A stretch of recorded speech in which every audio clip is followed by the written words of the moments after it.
দেখেন গরুর পূজা কিভাবে শুরু হয় পৃথিবীতে। বনি ইসরায়েলের এক দুষ্ট লোক ছিল, নাম সামিরি। কি নাম? সামিরি।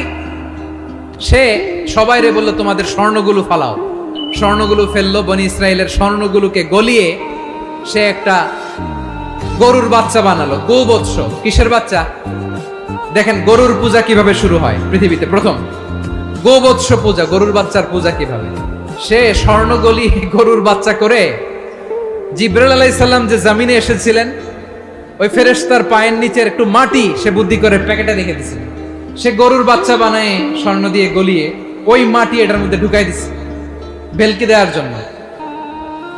স্বর্ণ দিয়ে বানানো গোবৎস গরুর বাচ্চার গায়ে যখন সেই মাটি ছুঁড়ে দেয়া হলো, এখন বাছুরের ভেতর থেকে ভ্যাঁ ভ্যাঁ আওয়াজ আসতেছে। কি আসতেছে? সবাই তো অবাক।